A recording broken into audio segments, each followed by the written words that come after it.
to Pearls of Wisdom by Pearl Operational Design. My name is Hazel Lord, and I would like to welcome you to our channel if you are new to this channel. However, if you're returning, I hope that you're finding this content relevant and it is answering some key questions you have about operational design. Today is going to be introductory, and it's introductory to some examples that I want to bring forth about operational design.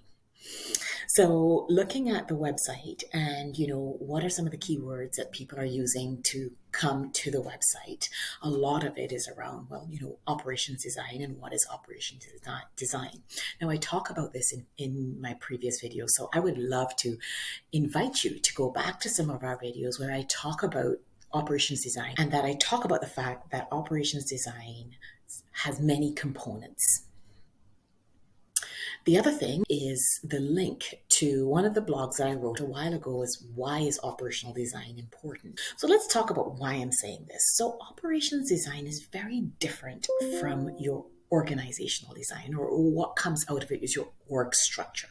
Your org structure really looks at the division of responsibilities and activities by function. This is not always how you operate. Well, this allows different things, whether you are saying this function is a profit-driven function or it's a cost function. It doesn't always speak to the fact that you need to operate in a certain way in order to deliver on your value proposition.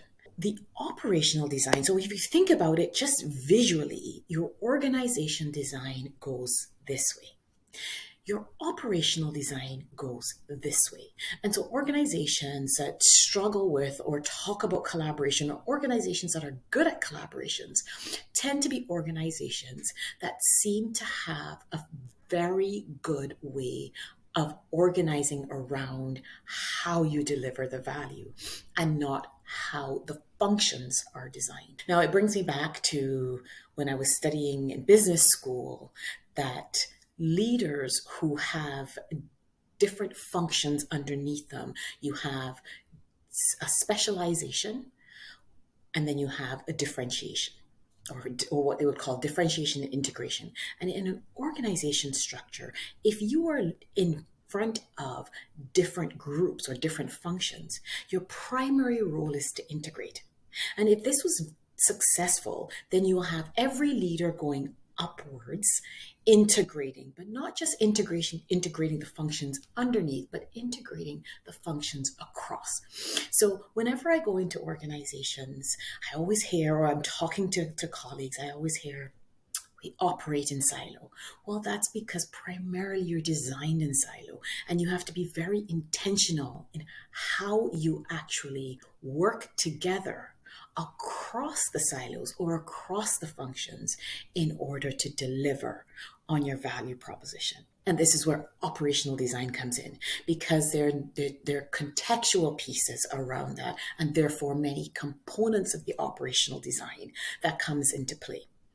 So here's what I'm going to do in my next couple of videos. I'm going to give examples. I'm not using most recent ones. I want to use examples that really help you to understand what I mean by an operational design.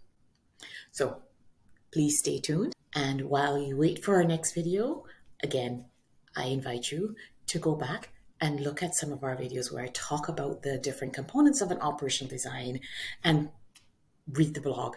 And feel free, any questions you have about operational design, please leave it in the comment section. Ask questions about maybe some of the content you want to hear with regards to operational design. What are those questions that you have? And we can have a discussion about what we truly mean and what we understand by an operational design. Again, if this is valuable, I invite you, share the knowledge. Thank you.